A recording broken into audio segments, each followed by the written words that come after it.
सुबह 8 बजे के बाद नहाने वाली औरतें यह वीडियो जरूर देखें। भगवान श्री कृष्ण क्या कहते हैं। जय श्री कृष्णा मित्रों, राधे राधे। मित्रों, एक बार भगवान हरि विष्णु और माता लक्ष्मी क्षीर सागर में शेषनाग की सैया पर विश्राम कर रहे थे। तभी देव मुनि नारद उस स्थान पे नारायण का जाप करते हुए आ जाते हैं और भगवान श्री हरि विष्णु तथा माता लक्ष्मी से पूछने लगते हैं, हे प्रभु, मैं पृथ्वी लोक का भ्रमण करके आया हूँ। मैंने देखा कि पृथ्वी लोक पे अनेक मनुष्य नित्य स्नान करते हैं किंतु फिर भी दुखी ही रहते हैं। उनके दुखी रहने का कारण क्या है? प्रभु, आप मुझे बताइए कि स्नान करने की सर्वोत्तम विधि क्या है। स्नान कब और कैसे करना चाहिए? स्नान करते समय कौन से मंत्रों का उच्चारण करना चाहिए? मेरे मन में इन सभी प्रश्नों को जानने की इच्छा हो रही है। देव मुनि नारद माता लक्ष्मी से भी पूछते हैं, हे माता, मैंने यह भी देखा है कि अनेक महिलाएं नित्य स्नान करके आपकी पूजा आराधना करती है, लेकिन फिर भी उसके घर में आपका वास नहीं होता है। इसका क्या कारण है? नारद जी के द्वारा इस प्रकार से प्रश्न पूछने पर भगवान श्री हरि विष्णु कहते हैं, हे नारद देव, तुमने उचित ही प्रश्न किया है। स्नान करना अत्यंत आवश्यक होता है। स्नान से शरीर शुद्ध होता है। स्नान करने से ही शरीर पवित्र होता है और मनुष्य पूजा पाठ आदि कर्म करने के पात्र बनता है। इसीलिए मनुष्य को नित्य स्नान करना चाहिए। तुम्हारे सभी प्रश्नों के उत्तर देने से पूर्व मैं तुम्हें एक अत्यंत ही पवित्र कथा सुनाता हूँ। इसे तुम ध्यान से सुनो। इस कथा में तुम्हें तुम्हारे सभी प्रश्नों के उत्तर मिल जाएंगे। इतना कह करके फिर भगवान विष्णु जी देव मुनि नारद जी को स्नान का महत्व बताते हुए कथा सुनाते हैं, जिसे सभी मनुष्य को ध्यान से सुनना चाहिए। इस कथा का श्रवण करने मात्र से ही सैकड़ों तीर्थों में स्नान करने का पुण्य मनुष्य को प्राप्त होता है। इसीलिए मित्रों, आप सभी इस कथा को पूरा जरूर सुने। आधा अधूरा ज्ञान घातक होता है। तो मित्रों, चलिए कथा को शुरू करते हैं। भगवान विष्णु कहते हैं, मुनि नारद, प्राचीन काल की बात है। मध्य देश में एक अत्यंत सुंदर नगर था, जहाँ पर एक धनवान सेठ रहता था, जिसकी 3 पुत्रियां थी। सेठ ने अपनी पुत्रियों को कभी किसी चीज की कमी नहीं होने दी। उसने उन्हें बड़े ही लाड प्यार से पाला था। उनकी पुत्रियां बहुत ही सुंदर और चंचल स्वभाव की थी। एक पिता का जो भी कर्तव्य होता है वह सेठ ने पूर्ण किया। अपनी पुत्रियों को उसने सब कुछ दिया, लेकिन उसने केवल एक गलती की। उसने अपनी पुत्रियों को शास्त्र ज्ञान नहीं दिया। जीवन में सब कुछ पाकर भी उसकी पुत्रियों को जीवन अधूरा था। ज्ञान के बिना कोई भी मनुष्य पूर्ण नहीं होता। पैसा, संपत्ति, सौंदर्य होकर भी उसकी पुत्रियों के पास वह नहीं था जो प्रत्येक स्त्री के पास होनी चाहिए। फिर जब उसकी तीनों पुत्रियां जवान हुई तो उस सेठ ने अपनी तीनों पुत्रियों का विवाह एक अच्छे कुल में कर दिया। तीनों के पति बड़े बड़े व्यापारी थे और सभी राजमहलों में रहने के लिए चली गई। जैसे ही तीनों रहने के लिए अपने घर चली गई, वहां पर उनका भव्य दिव्य स्वागत किया गया। विवाह के बाद की सभी रस्में की गई। उन तीनों के ससुराल वालों ने उन्हें बहुत मान सम्मान दिया और सभी के साथ प्रेम से व्यवहार किया।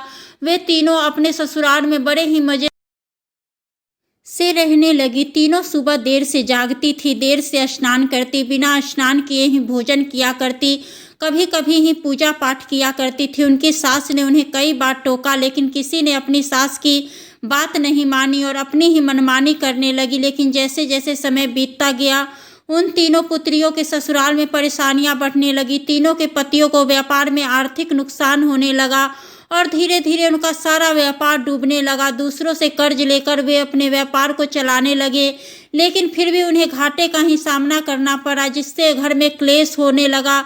बार बार लड़ाई झगड़े होने लगे। जब ये तीनों उन घरों में रहने के लिए चले गई थी, तभी से उनके घर में संकट आने शुरू हो गए थे। उन तीनों बहनों के ससुराल में पैसे की इतनी तंगी हुई कि उन्हें अपना घर द्वार जेवर सब कुछ बेचना पड़ा और वे सभी झोपड़ी में जाकर रहने लगी। लेकिन वे तीनों बहनें झोपड़ी में रहना पसंद नहीं करती थी, इसीलिए वे अपने ससुराल को छोड़कर मैके में वापस आ गई और अपने पिता के साथ रहने लगी। अपने घर पर आकर भी उन तीनों की आदत नहीं बदली और घर पर आकर भी वह तीनों बहनें बड़े मौज से रहने लगी। वहां पर भी वे तीनों बहनें देर से उठती थी, देर से स्नान करती थी, बिना स्नान किए ही भोजन किया करती थी, जिस कारण से उनके पिता को भी व्यापार में नुकसान होने लगा और उनकी भी आर्थिक स्थिति खराब होने लगी। फिर एक दिन उसके द्वार पर भगवान विष्णु जी एक साधु का रूप धारण करके आ गए। सेठ ने उस साधु का बड़े ही अच्छे से स्वागत किया और उनके पैर धोकर उन्हें प्रणाम किया। इसके बाद सेठ ने उस महान साधु को अपना दुख बताया और उस दुख का निवारण करने के लिए उपाय पूछा। सेठ ने अपनी पुत्रियों को भी बुलाया और साधु को उनके बारे में सारी हकीकत बता दी। जैसे ही उस साधु ने सेठ की तीनों पुत्रियों की तरफ देखा तो उन्हें सारी हकीकत पता चली। उन तीनों बहनों के चारों ओर नकारात्मक शक्ति का घेरा बना हुआ था जो उनके साथ ही चल रहा था। वे जहां पर भी जाती वह नकारात्मक ऊर्जा उनका पीछा नहीं छोड़ रही थी। उस सिद्ध साधु ने उस सेठ से कहा, तुम्हारी तीनों बेटियों की आदत के कारण उनके चारों ओर नकारात्मक ऊर्जा का घेरा बना हुआ है। इसी कारण से यह जहाँ भी जा रही है वहाँ पर केवल दुख और संकट आ रहे हैं। तुम्हारी तीनों पुत्रियाँ अत्यंत आलसी है। यह देर से जागती है, देर से स्नान करती है, बिना स्नान किए ही भोजन करती है और यही वजह है जिसके कारण जीवन में यह संकट आ रहे हैं। फिर उस साधु ने उस सेठ को और उनकी पुत्रियों को अत्यंत महत्वपूर्ण ज्ञान दिया और उसको नित्य पालन करने के लिए कहा। कथा को सुनाते हुए फिर भगवान श्री हरि विष्णु कहते हैं, हे नारद मुनि, स्नान के 4 प्रकार होते हैं, ब्रह्म स्नान, देव स्नान, आर्ष स्नान, मानव स्नान और दानव स्नान। इन्हें समय के अनुसार वर्गीकृत किया गया है। शास्त्रों में ब्रह्म मुहूर्त में किए जाने वाले स्नान को सर्वश्रेष्ठ माना गया है। ब्रह्म मुहूर्त यानी कि रात्रि का अंतिम प्रहर और सूर्य उदय से ठीक 1.5 या 2 घंटे पहले का समय होता है, यानी कि साधारणतया शास्त्रों में यह समय दिन का सर्वश्रेष्ठ समय माना जाता है, क्योंकि इस समय वातावरण में अद्भुत और चमत्कारी ऊर्जा व्याप्त होती है। यह समय देवताओं का समय होता है। इस तरह देवताओं का स्मरण करते हुए ब्रह्म मुहूर्त में किए जाने वाले ब्रह्म स्नान को सर्वश्रेष्ठ स्नान कहा गया है। इस समय स्नान करने और स्नान के तुरंत बाद सूर्य देवता को अर्घ्य देने से जीवन में सुख, समृद्धि और शांति आती है। दिन भर मनुष्य व्यक्ति का तन और मन ताजगी और सकारात्मक ऊर्जा से भरपूर रहता है। ब्रह्म स्नान करने पर मनुष्य रोग तथा बीमारियों से दूर रहता है, उसका शरीर निरोगी और स्वस्थ रहता है। दूसरा है देव स्नान। सुबह 5 से 6 बजे के बीच किया जाने वाला स्नान देव स्नान कहलाता है। सभी पवित्र नदियों का स्मरण करते हुए किए जाने वाले इस स्नान को भी श्रेष्ठ स्नान माना जाता है। इस समय स्नान करने से मनुष्य के शरीर में सकारात्मक ऊर्जा का संचार होता है और सभी प्रकार की नकारात्मकता और बुराई शरीर से बाहर निकल जाती है। इस तरह देव स्नान के समय स्नान करने से तन के साथ साथ मन की शुद्ध और पवित्र हो जाता है। इस समय पर स्नान करने से धन संपत्ति में वृद्धि होती है। मनुष्य को सभी प्रकार के सुख प्राप्त होते हैं। जब आकाश में तारे नजर आते हैं उस समय किए गए स्नान को आरसी स्नान कहते हैं। यह भी श्रेष्ठ स्नान होता है। इस समय स्नान करने से मानसिक शांति मिलती है। तीसरा है मानव स्नान। सुबह 6 से 8 बजे के बीच में किया जाने वाला स्नान मानव स्नान कहा गया है। यह स्नान सूर्योदय के समय या सूर्योदय से ठीक बाद में किया जाता है। इस समय स्नान करना भी अच्छा माना गया है। शरीर में दिन भर ताजगी, फुर्ती और सकारात्मक ऊर्जा व्याप्त रहती है जो हमें किसी भी कार्य को करने के लिए उत्साहित करती है। परंतु मनुष्य को कभी सूर्योदय के 2 घंटे बाद स्नान नहीं करना चाहिए, अर्थात सुबह 8 बजे के बाद स्नान करना अनुचित होता है। इस समय वातावरण में व्याप्त देवी शक्ति बहुत कम हो जाती है, इसलिए मनुष्य में उत्साह और ऊर्जा की भी कमी दिखाई देती है, जिससे वह दिन भर आलस का अनुभव करता है।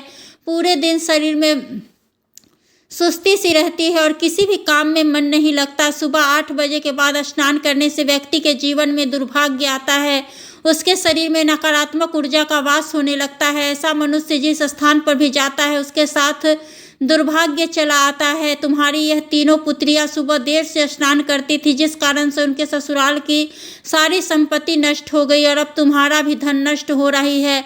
सूर्य उदय होने के बहुत समय बाद तक भी जो लोग स्नान नहीं करते उनके मन में दिन भर क्रोध, द्वेष, नकारात्मकता, कमजोरी और चिड़चिड़ापन बना रहता है, जिससे उनके काम में मुश्किलें आ सकती है।